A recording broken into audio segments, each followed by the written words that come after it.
Pues nuevamente gracias Osvaldo, gracias a la universidad. Vamos a hablar de procesos constructivos para excavaciones profundas.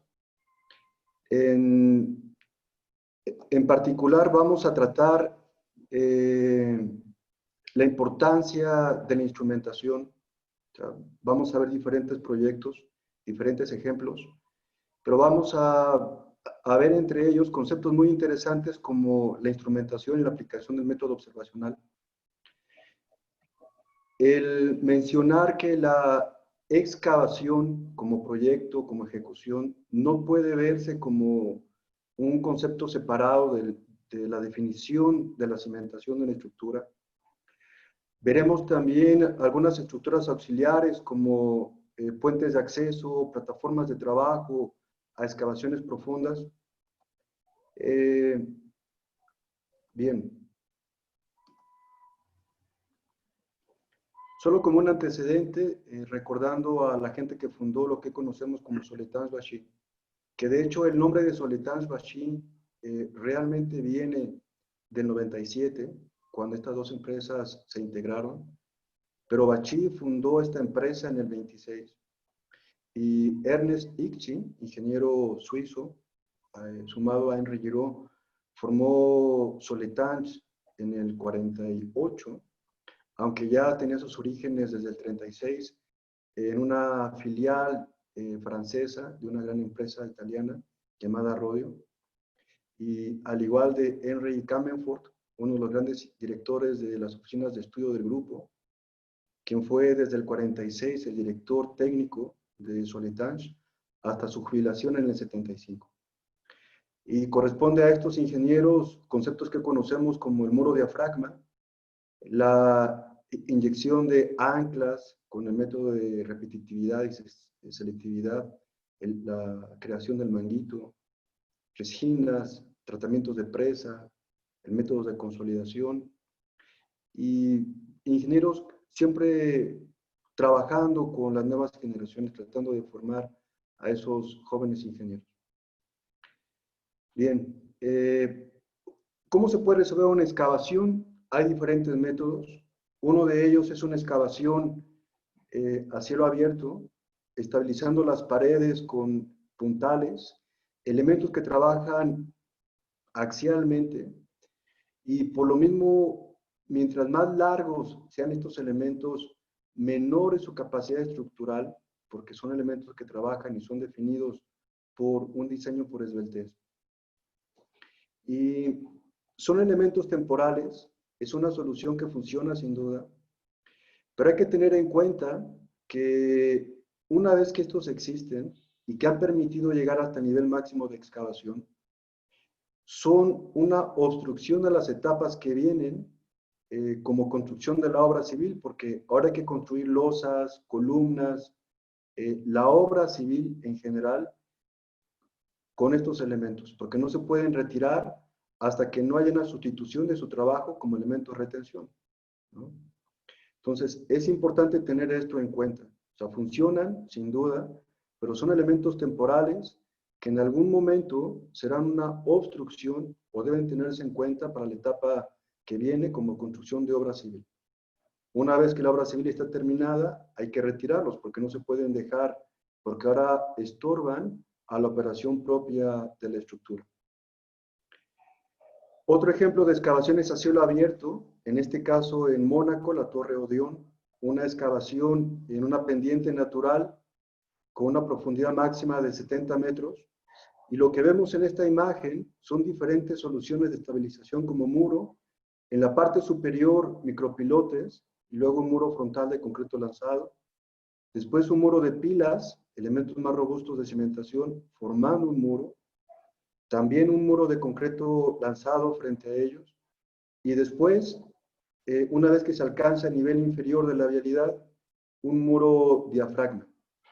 Y en la parte inferior, la excavación se estabiliza, además del muro, que preexiste la excavación con una solución de top-down. Vamos a ver con más detalle en qué consiste este concepto de excavaciones con top-down.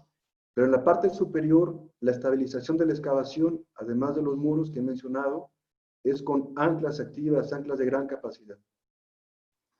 Algo interesante de este proyecto, además de la definición mixta como sistemas de retención, es que la excavación es tan profunda que genera un alivio de esfuerzos vertical como peso propio de la masa de suelo y roca, tan importante que hace que los elementos de cimentación profunda, en este caso barrets, una barret es un elemento rectangular construido con los mismos equipos que se construye el muro, como lo vemos en la imagen del lado derecho, y como estos elementos preexisten a la excavación, toman entonces el alivio de esfuerzos vertical provocado por la excavación. Significa que antes de la construcción de la estructura, trabajan a tensión por el alivio de esfuerzos vertical. Como el alivio de esfuerzo vertical no es poco importante y esta carga es parásita a un trabajo en condición de servicio, lo que se hizo fue construir anclas de fibra de vidrio que también preexistían a la excavación para que estos elementos verticales reforzaran la masa de suelo y fueran ellos los que tomaran realmente el alivio de esfuerzos verticales y no provocaran una carga parásita en los elementos de cimentación profunda. Otro ejemplo de excavación profunda, también contenida con anclas activas de gran capacidad. El decir anclas activas significa que su trabajo se da desde el momento en el que se construye, se pretensan antes de que continúe la excavación. Y en este ejemplo que vemos, una excavación a poco más de 42 metros de profundidad en la Ciudad de México, en la zona de transición, hay dos tipos de muro como elementos de retención. En la parte superior, un muro hasta 20 metros de profundidad, un muro diafragma, muro preexcavado de 50 centímetros de espesor. Y por debajo de este muro, que preexiste a la excavación, un muro en concreto lanzado de 45 centímetros de espesor. Ambos muros son estructurales definitivos. No hay la necesidad de colocar un muro frente a ellos que tome un trabajo posterior. Estos muros son los únicos como elementos de retención. En la parte superior del muro diafragma preexiste la excavación. En la parte inferior del muro de concreto lanzado se construye al avance de la excavación. Las anclas activas variaron en capacidad desde 175 toneladas en la parte superior hasta 250 toneladas en suelos, construidas con sistemas de inyección repetitivo selectivo. Eso permite inyectar a grandes presiones y con ello hay una mayor capacidad de carga geotécnica, pero en caso de que las anclas fluyan al momento de hacer la prueba de recepción, porque todas las anclas deben probarse para garantizar que van a mantener su carga en condición de servicio, en el caso de que fluyan durante la prueba, el hecho de que son anclas preparadas como IRS, se permite reinyectar y con ello recuperar el anclaje construido sin tener necesidad de construir uno nuevo, ¿no? Otro concepto interesante en este proyecto es lo que vemos aquí, es un puente de acceso porque la excavación es profunda. Lo más rápido que hay como rendimiento de excavación, como retiro del producto de la excavación, es una excavación a cielo abierto, cuando se puede accesar por rampa, porque los camiones entran y salen usando la rampa. El problema de esto es que las anclas que están ubicadas en la zona de rampa no pueden construirse hasta que la rampa se retira. Eso implicaría que una vez que se alcanzó el máximo nivel de excavación, hay que retirar la rampa y para ello regresar los equipos de construcción de anclas, y eso es un incremento de tiempo y con ello del costo. Una solución para evitar esta condición es construir puentes de acceso. En este caso vemos un puente de orden de 25 metros de longitud, con el objetivo de ir construyendo las anclas de forma paralela a la excavación. Eso tiene beneficios en costo, en tiempo. O sea, hace más eficiente la solución de excavación a cielo abierto. Otro ejemplo de excavación profunda, también este proyecto con un poco más de 40 metros de profundidad. En este caso el muro preexiste hasta nivel máximo de excavación, ¿no? También una excavación contenida con anclas activas de gran capacidad, con sistema IRS de inyección. En esta zona lo que vemos es la ubicación donde el puente de acceso también existía. Y ahora vemos otro elemento interesante que son estos, y es esta imagen del lado izquierdo, que son plataformas temporales de trabajo. La del lado izquierdo es una plataforma en el interior del predio de la excavación, en la cual se construyen las anclas. De esa forma, la gente que las fabrica tiene condiciones adecuadas de trabajo, tienen todo lo necesario para poder fabricar las anclas, y de esa manera el banco de fabricación no está migrando de forma paralela al avance de la excavación. Y las plataformas que vemos en la imagen derecha nos permiten que las grúas, almacenamiento de material, camiones, estén dentro del predio. Eso significa respeto por el entorno urbano, porque los equipos de construcción no invaden la vialidad, no estorban a la vialidad y a la circulación de la ciudad. En esta imagen es el mismo proyecto, vemos el puente en etapa de excavación, vemos las plataformas de trabajo. Este proyecto estuvo instrumentado en tiempo real con diferentes puntos, con un teodolito que de forma automatizada leía de forma constante, hacía un recorrido cada 30 minutos de todos los puntos, de unos 70 puntos ubicados dentro de la excavación, en edificaciones vecinas, y el objetivo era ver en tiempo real y usando estos datos a distancia, porque desde mi oficina podía ver el comportamiento de la excavación.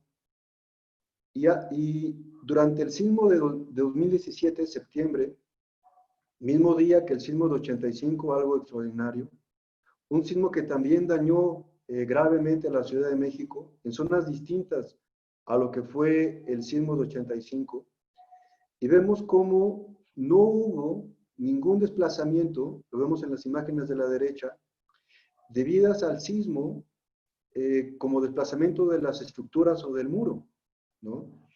Eso es porque la contención, la fuerza de contención de la excavación es mucho más importante que el peso de la masa de suelo que trata de caer hacia la excavación.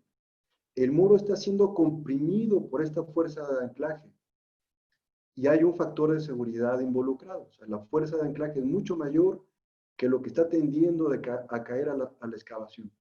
Entonces, eso hace que la excavación se comporte como el resto del entorno, ¿sí? No es una solución pasiva.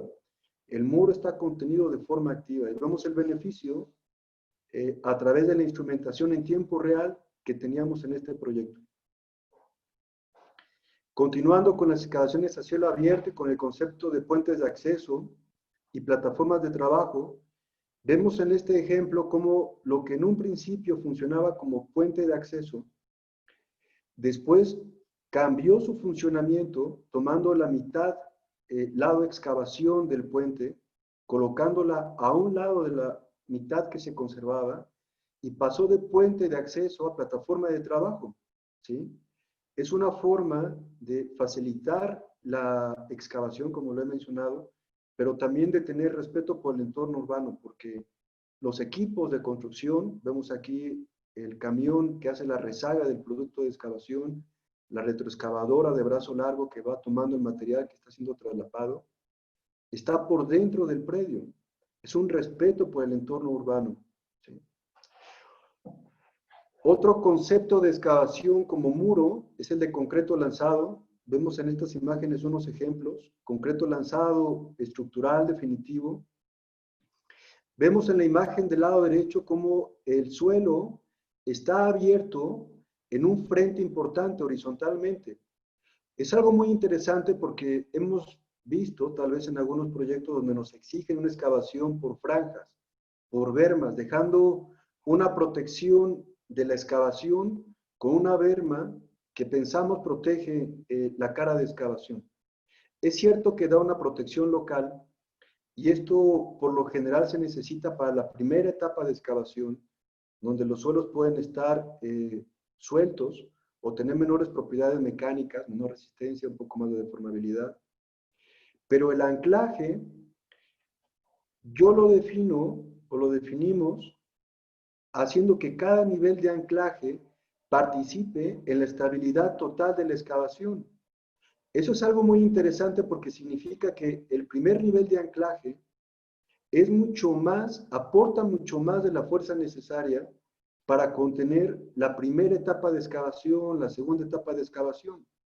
Significa que el factor de seguridad de las primeras etapas, al tener una fuerza de anclaje mayor para esa profundidad particular, parcial de excavación, es mucho más de lo necesario. Pero es así porque cada uno de los niveles de anclaje aportan para la altura total de excavación. Entonces, eso nos permite que si hay estabilidad local, o sea que si excavo y el suelo es estable, puedo tener frentes abiertos horizontales generosos, ¿sí? Vemos la colocación también con un robot del concreto lanzado, del acabado. Hay concretos lanzados con acabado grueso de 3/8, por ejemplo, que dan una apariencia realmente muy atractiva. Compiten casi con un acabado debido a la colocación de una cinta. Ahora trataremos el concepto de excavación de top-down. ¿Qué significa? Es utilizar los propios elementos de la edificación, construyéndolos de arriba hacia abajo como elementos de retención. ¿Cuáles son? Las losas, los sistemas de piso de los sótanos. Y la obra se vive, como vemos en este caso, dentro del mismo predio. Porque la primer losa, el nivel 0 como losa, es una plataforma de trabajo. Y la excavación se hace a través de unas ventanas que se dejan en esta losa para poder bajar los equipos de excavación y rezagar el producto de excavación. ¿Cuál es la secuencia? Hacer un muro perimetral, un muro que preexiste en la excavación, un muro diafragma. Como la losa serán los elementos de retención, es necesario que las columnas que van a soportar estas losas también preexistan. Significa que la cimentación debe ser profunda. Y en los pilotes, en las pilas o barres de cimentación, es necesario colocar un perfil metálico que será la columna que soportará las losas durante el proceso de excavación. Entonces, hago el muro, la cimentación profunda, coloco en cada elemento de cimentación profunda un perfil metálico y después, a través de las ventanas, excavo, hago la siguiente losa, excavo, hago la siguiente losa, hasta alcanzar el nivel máximo de excavación. En este ejemplo que estamos viendo es en la Ciudad de México, en las arcillas blandas de la Ciudad de México. Es una excavación a casi 40 metros de profundidad, un muro de 1,20 m de espesor, desplantado a 64 metros de profundidad, para una torre de 59 niveles, 12 sótanos. Y vamos a ver una animación de lo que es la secuencia constructiva. Es el hincado de una tal estaca perimetral, es la extracción de cimentaciones existentes, porque son predios que antiguamente fueron ocupados por otras edificaciones, la formación de la plataforma de trabajo, la construcción del muro perimetral, muro diafragma,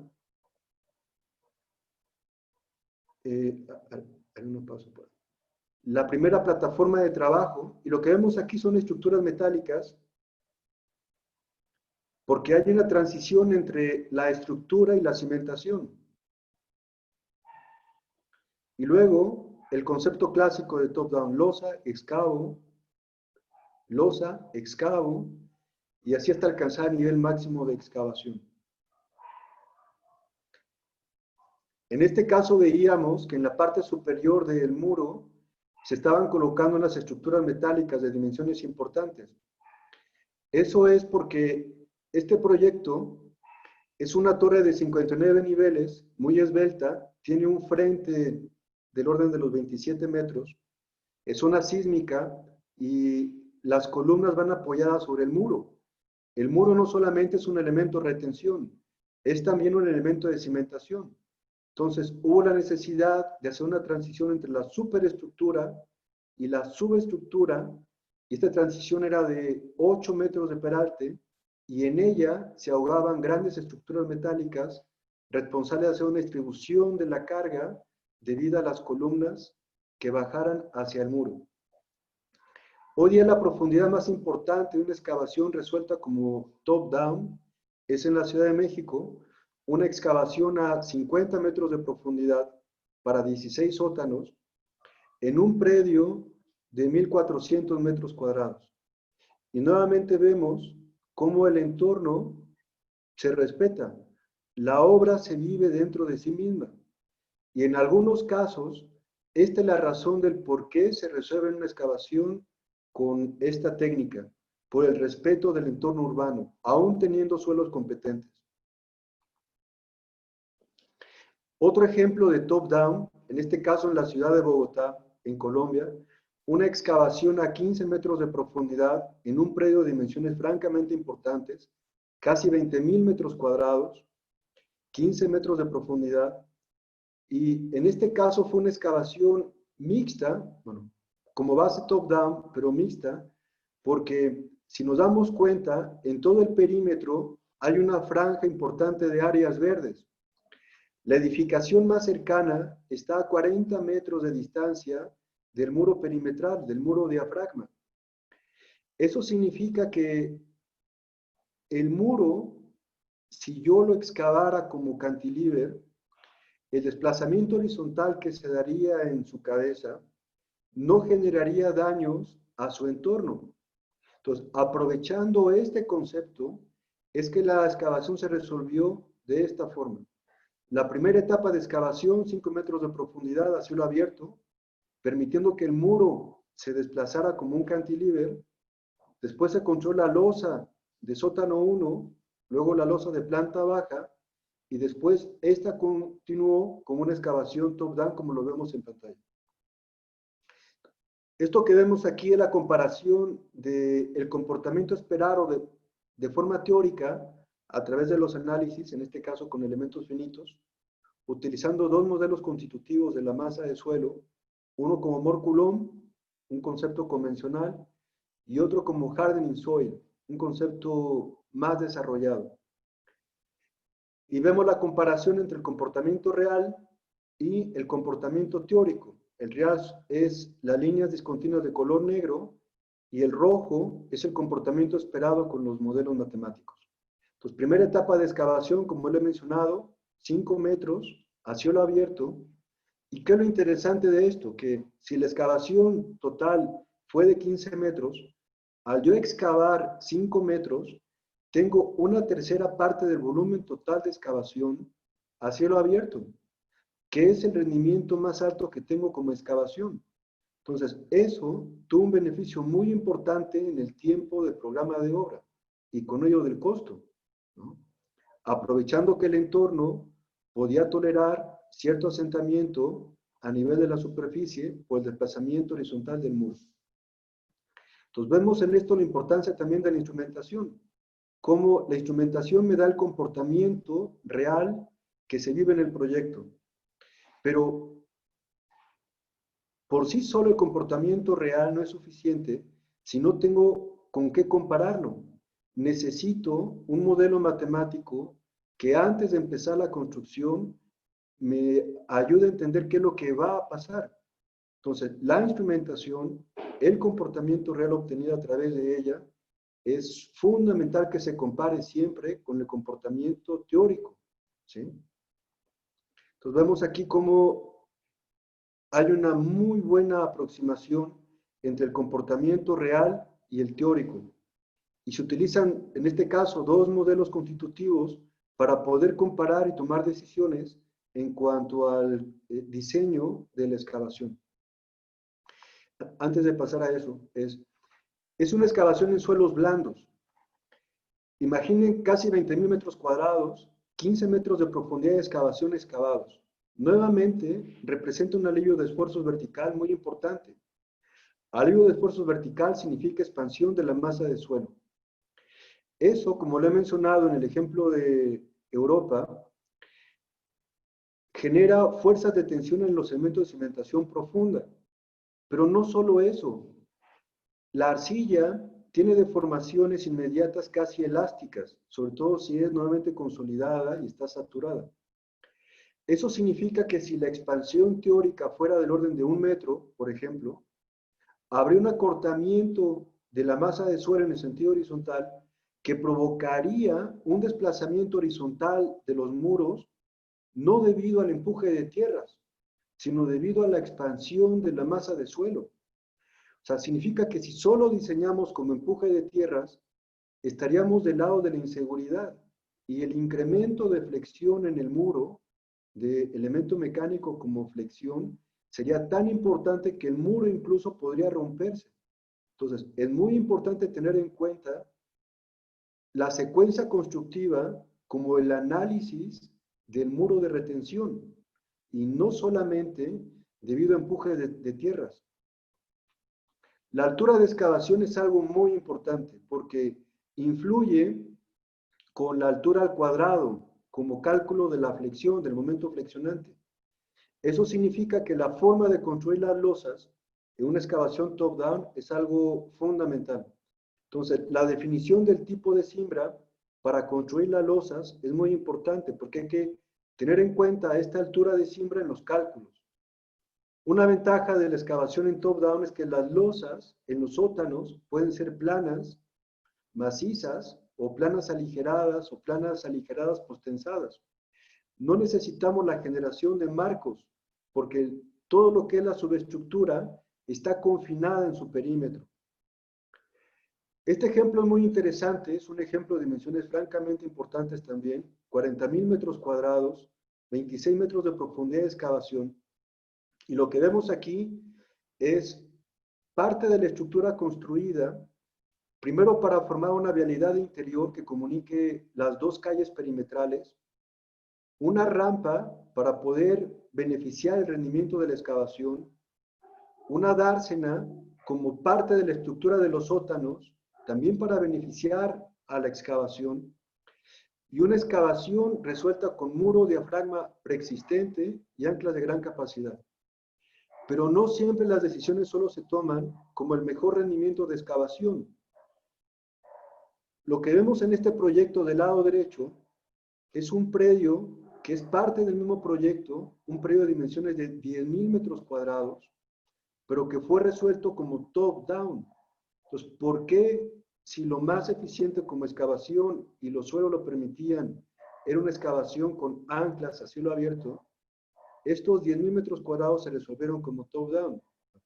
La respuesta es porque el cliente debía entregarle a su gente, a sus trabajadores, estacionamiento en un corto plazo.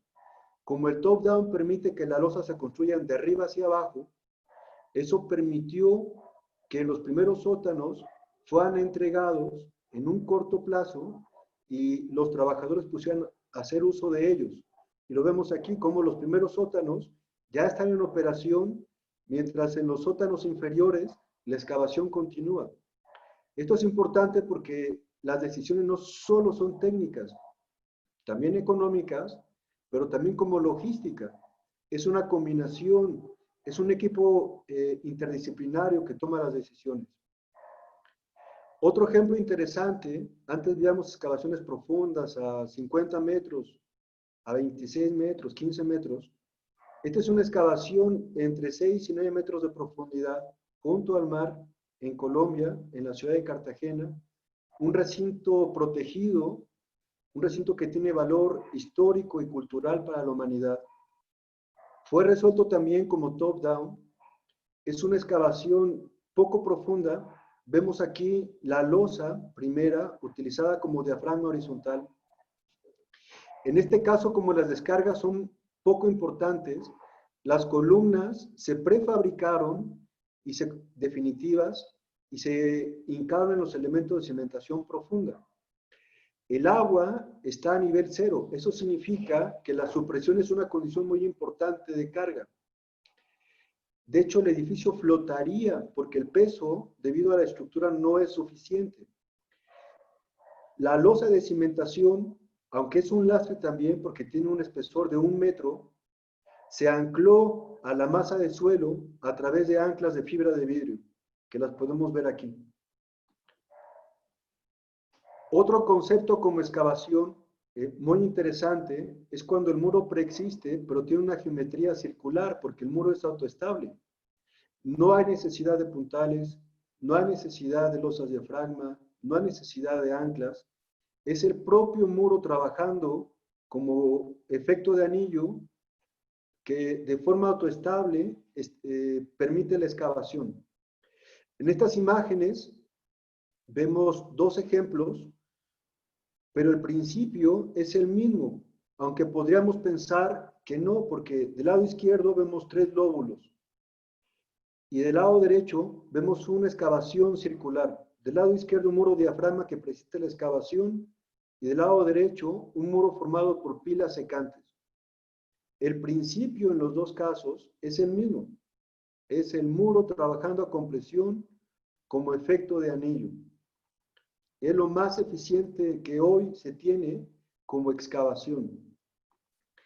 En esta animación vemos la secuencia de construcción de un panel circular con una almeja. La mordida izquierda, la mordida derecha, la mordida intermedia.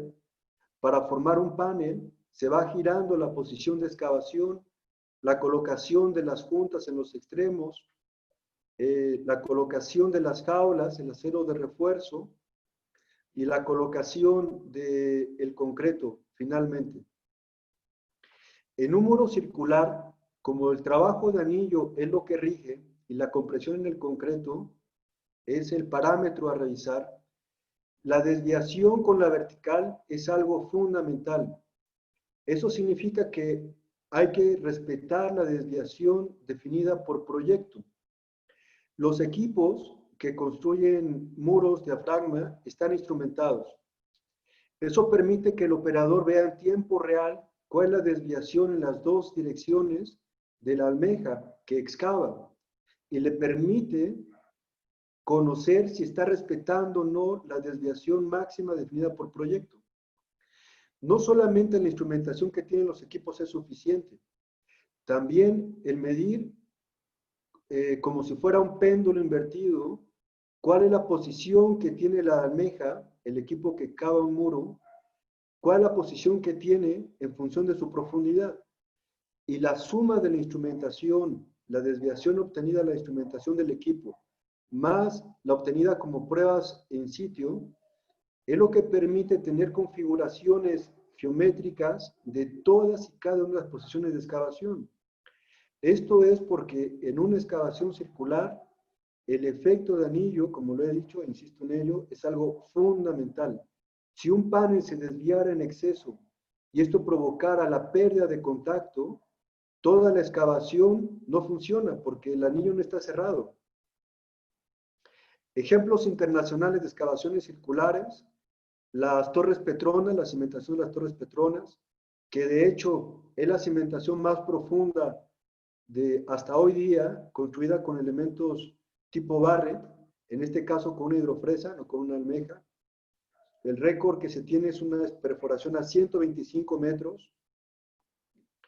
La Torre Kowloon en Hong Kong, también una excavación circular, un diámetro de 75 metros, un muro de 1,50 de espesor, para una excavación de núcleo de 25 metros, pero en este caso el muro va a 80 metros de profundidad, y no a 80 metros porque se necesite como pata, como empotramiento de muro. Un muro circular no necesita empotramiento.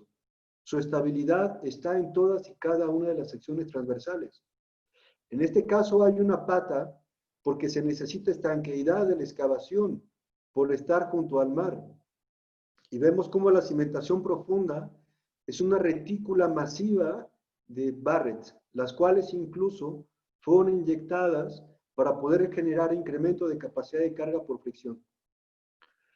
Otro ejemplo de excavación circular, lo que sea el edificio más alto en el mundo, si se hubiera terminado, lamentablemente solo se quedó a nivel de cimentación, la Nakheel Tal Tower, 130 metros de diámetro, una excavación a 20 metros de profundidad, con un muro de 1,5 metros.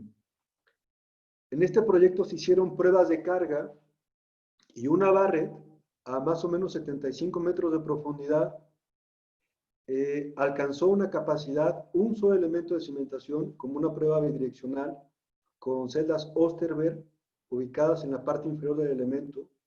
No hay marco de reacción, es simplemente estas celdas de carga que abren y generan carga hacia arriba y hacia abajo, desarrollando fricción hacia arriba, fricción hacia abajo y punta hacia abajo, y la suma de todos estos desarrollos de capacidad de carga, lo que da la capacidad total, casi 24.000 toneladas, un solo elemento de cimentación. Lo que será el edificio más alto en el mundo, se habla de 1 kilómetro 300 metros de altura, aunque no es oficial todavía. También con una excavación circular, un diámetro de poco más de 70 metros, muro de 1,5 metros de espesor, desplantado a 31 metros, con una excavación de 20 metros. La cimentación también es profunda y tiene, formada por barrets, y tiene una losa de 17 metros de espesor. Pero para un edificio de más de 1 kilómetro 300 de altura es necesario. También pruebas de carga en elementos de cimentación profunda, también en una barret, pero en este caso se desarrollaron poco más de 36.000 toneladas en un elemento de cimentación. Actualmente en construcción en la Ciudad de México, también resuelto como una excavación circular, 36 metros de diámetro a 46 metros de profundidad, muro de 1 metro de espesor a 48 metros de profundidad, con una cimentación profunda, también con barrets a 47 metros de profundidad, que también tienen que ser diseñadas tomando el alivio de esfuerzo vertical debido a la excavación. Y en este mismo proyecto lo que vemos en estas imágenes son las plataformas de trabajo en beneficio de la excavación, porque es un predio de dimensiones pequeñas, es un predio de 40 por 40, más o menos, con una excavación a 47 metros de profundidad. Muros circulares, en este ejemplo, una excavación de 80 metros de diámetro, pero a diferencia de lo que hemos visto, esta excavación se resolvió con un muro de concreto lanzado de 45 centímetros de espesor, un muro que fue construido al avance mismo de la excavación, o sea, por cinturones verticales con una altura promedio de 3 metros, 80 metros de diámetro, 42 metros de profundidad. Vemos qué eficiente es el efecto de anillo, o sea, un muro de tan solo 45 centímetros de espesor. Otros ejemplos, esto en el arcillas de origen marino en Singapur, excavaciones de 100 metros de diámetro, cercanas entre ellas. Esto que vemos son excavaciones bilóbulo porque tratan de asemejar una excavación rectangular, pero utilizando el mismo principio de excavación circular. Para ello se necesita un elemento intermedio que pueda tomar la compresión por la falta de que los círculos estén completos. Pero en este ejemplo vemos cómo el elemento que integra los semicírculos existe por debajo del nivel máximo de excavación. A diferencia de este, también en Singapur, que los elementos que integran el trabajo de, en este caso, 3 semicírculos, se encuentran arriba, pero también por debajo del nivel máximo de excavación. Entonces vemos cómo el principio de excavación circular también se puede aplicar a excavaciones que tienden a una geometría rectangular. Una excavación circular con muro que preexiste es una excavación muy rígida. El desplazamiento del muro es poco importante. Hablamos de tan solo unos milímetros. Por eso este proyecto en la ciudad de Bordeaux está a pocos metros de edificaciones que tienen valor histórico, porque casi no se desplaza en el sentido horizontal. Este ejemplo de excavación circular, con una excavación que fue a casi 100 metros de profundidad, con un muro preexistente que fue a 45 metros de profundidad. Lo que vemos aquí es el resultado de la instrumentación obtenida a través de inclinómetros. Y el desplazamiento máximo del muro a nivel máximo de excavación para la ubicación del muro que preexistía fue tan solo 3 milímetros. Lo que se esperaba como comportamiento teórico era el orden de poco menos de 5 milímetros de desplazamiento horizontal. y eso verificado con diferentes formas de cálculo, elementos finitos, incluso con soluciones estructurales aplicando programas de análisis estructural o con programas que calculan interacción suelo-estructura. Nuevamente, otros ejemplos de excavaciones circulares cercanas a ella, cercanas entre sí. Bueno, es un repaso rápido de los conceptos de excavaciones, pero ojalá lo importante sea tener la oportunidad de platicar de ellos. Muy bien, muchísimas gracias, ingeniero. La verdad que muy interesante. Tenemos aquí algunas preguntas que vamos a hacerlo en este momento. Para el resto de las personas que no han podido realizar sus preguntas, por favor, tienen el botón de preguntas y respuestas activado, al igual que las personas que están observando a través de Facebook en redes sociales. Le voy a decir la primera pregunta que tenemos, permítame. ¿Los muros de excavación circular necesitan armaduras? Si es así, ¿cómo se logra conectar y tener continuidad entre cada uno de los paneles que se construyen? Todos los muros, sean circulares o rectos, como muro de diafragma, aunque hay soluciones que les permite dar continuidad entre paneles, continuidad estructural, el común, casi el 99.9% de los proyectos, no tienen continuidad horizontal estructural, pero tampoco la necesitan. El refuerzo es prácticamente vertical y horizontal como cortante, además del propio concreto que soporta caras de cortante, pero no se necesita. ¿Y por qué no se necesita? En el caso de una excavación circular, lo que importa es el contacto entre muro y muro, y la revisión se hace para evitar que el concreto falle por aplastamiento. Entonces, hay que definir cuál es el espesor de muro necesario en función de la resistencia a la compresión simple especificada para que el concreto, trabajando como anillo, soporte los esfuerzos de compresión sin que éste falle por aplastamiento. Entonces, lo más importante en una excavación circular con muro diafragma es mantener la continuidad de los paneles, pero como contacto entre ellos, no como una unión estructural.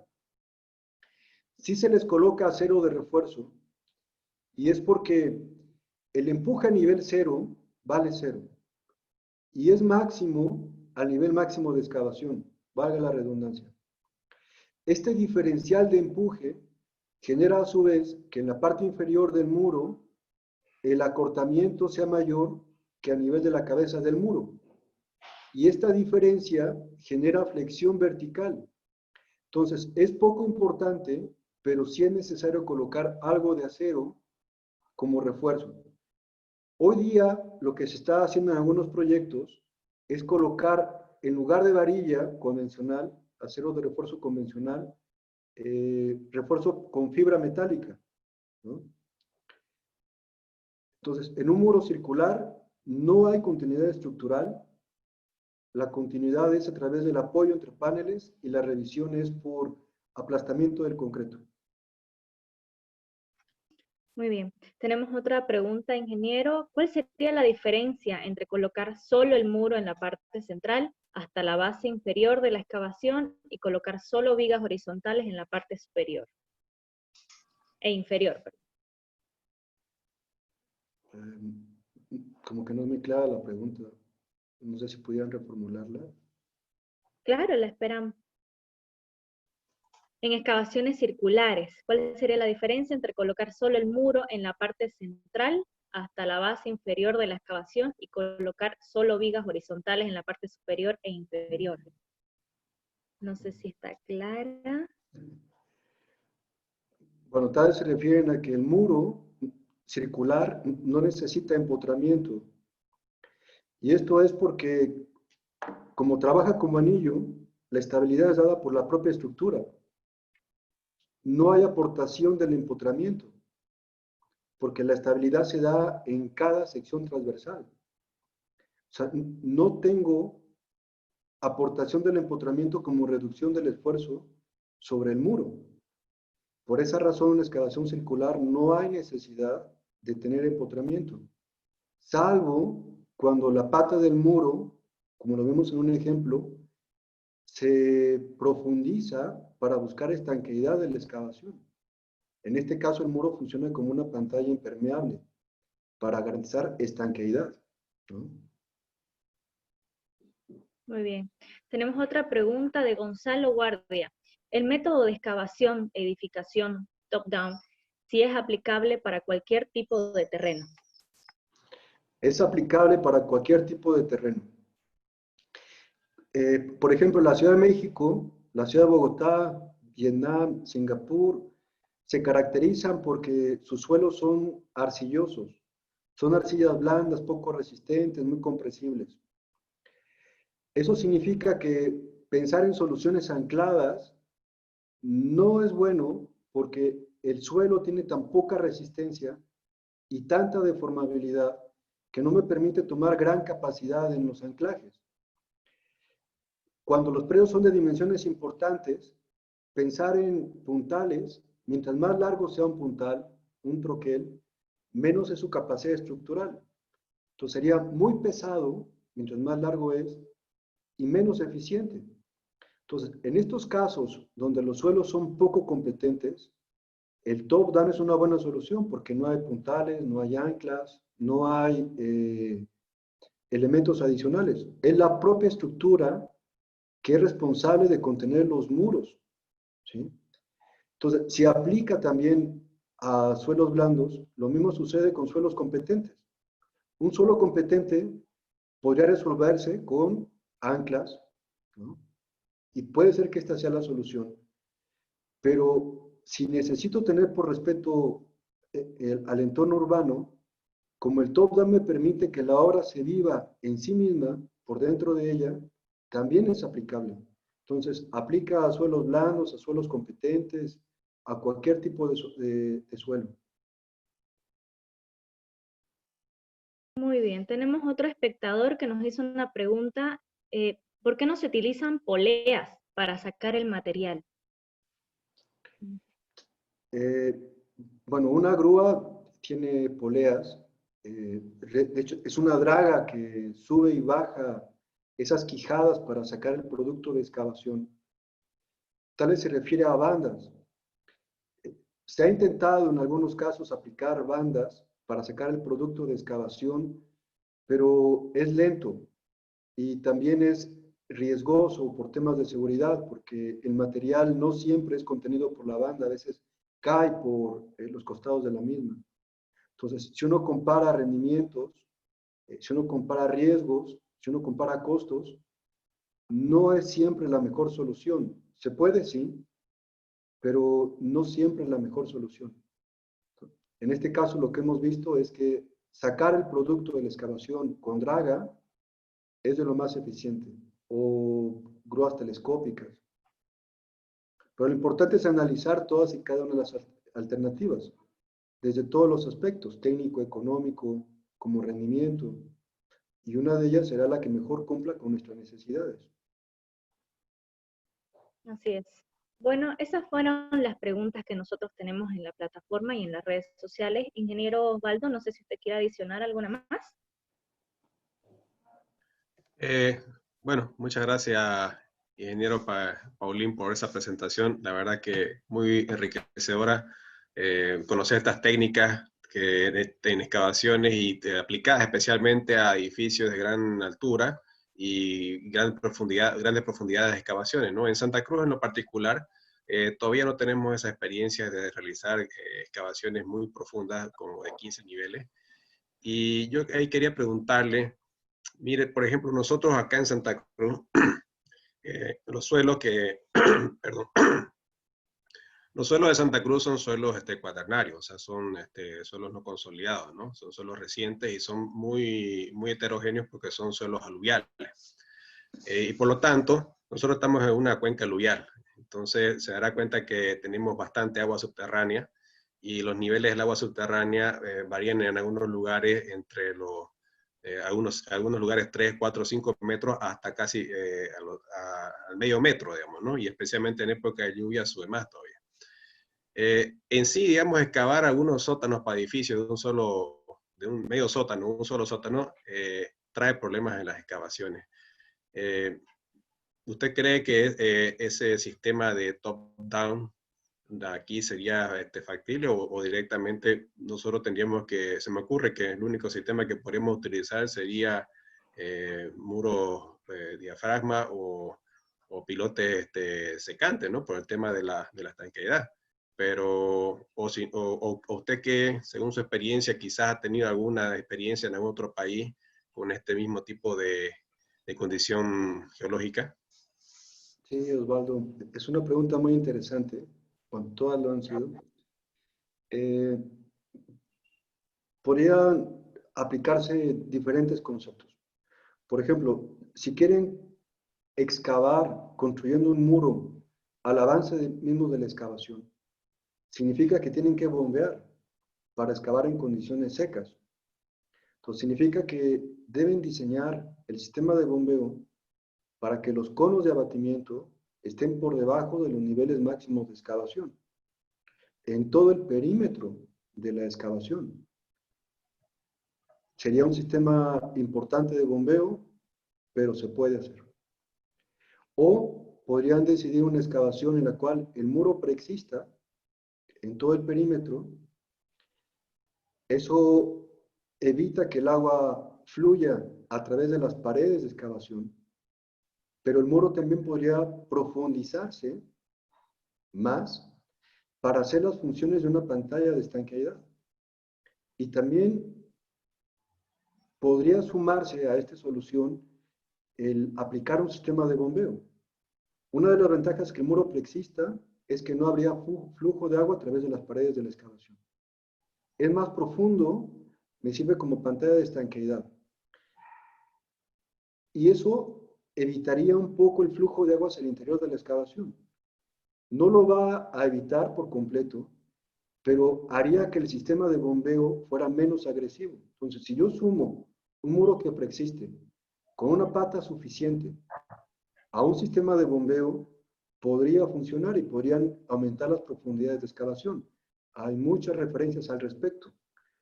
Una ventaja del muro es que como pata no se necesitaría una gran profundidad como empotramiento, pero se profundizaría más para ser utilizado como pantalla de estanqueidad. Y esa parte de muro que es utilizada como pantalla de estanqueidad no necesitaría una cuantía importante de acero de refuerzo, porque no tiene una función estructural, pero está dentro de la misma perforación del muro. Entonces podría ser interesante. Muro que preexiste, diafragma, sumado a un sistema de bombeo que sería menos agresivo por el beneficio de la pantalla como estanqueidad. El top-down es un concepto. El top-down lo que hace es construir de arriba hacia abajo utilizando la estructura. Es la forma de contener la excavación. Pero hay puntales, hay anclas, hay top-down. Ese es un concepto y el otro es el muro en el perímetro, que puede ser muro diafragma o puede ser muro de pilas secantes. O sea, hay también varias formas de resolverlo. Muchas gracias. No sé si alguien tiene alguna otra pregunta por ahí, Tatiana, fíjese. Esas son todas las que hemos recibido, entonces es de esta manera que terminamos la ronda de preguntas en esta videoconferencia. Yo le agradezco muchísimo su tiempo, ingeniero. Le mandamos un saludo hasta México y a nombre de la Universidad Privada de Santa Cruz de la Sierra, cuando guste, cualquier otra oportunidad que nos podamos encontrar. Ingeniero, si puede hacer la despedida. Muchas gracias, Tatiana. Bueno, agradecer a toda la audiencia por brindarnos parte de su tiempo también en prestar atención a esta charla que fue muy interesante, la verdad. A mí me gustó bastante ver toda esa experiencia en otros países, los avances en las metodologías de excavación que en muchos casos uno no las conoce, entonces tiene ya un mejor criterio de unas personas que hacen eso y son expertas en el tema, ¿no? Entonces yo le quiero agradecer, ingeniero Juan Paulín, por su tiempo. Yo sé que usted es una persona muy ocupada y quedamos muy agradecidos por darle un poco de su tiempo a la universidad y para transmitirnos su experiencia. Y en un momento pues esperamos tenerlo de visita por acá, por Bolivia, especialmente por Santa Cruz, ¿no? Cuando esté cualquier momento por acá, nos manda un correo y con gusto nosotros le hacemos una visita a la universidad y a la ciudad, pues, ¿no? Aquí nosotros tenemos el lema en Santa Cruz que es ley del cruceño, nosotros somos de Santa Cruz los cruceños, ¿no? Y ley del cruceño la hospitalidad, ¿no? Entonces, esa hospitalidad nosotros se la ofrecemos cuando usted quiera, bienvenido. Muchísimas gracias, ingeniero Juan Paulín. Con todo gusto, Tatiana, Osvaldo, les agradezco en verdad la invitación. Es una charla rápida, de diferentes conceptos. Cada proyecto podría tratarse de forma independiente y platicar sobre él, pero la idea era mostrarles como generar curiosidad incluso a través de distintas técnicas, proyectos en diferentes partes del mundo y con todo gusto. Ya habrá oportunidad de que nos veamos directamente en la universidad. Perfecto. Para todas las personas que nos están viendo, nos vemos en otra oportunidad. Seguiremos teniendo conversaciones sobre la carrera de Ingeniería Civil. Hasta luego. Hasta luego. Muy buenas tardes a todos.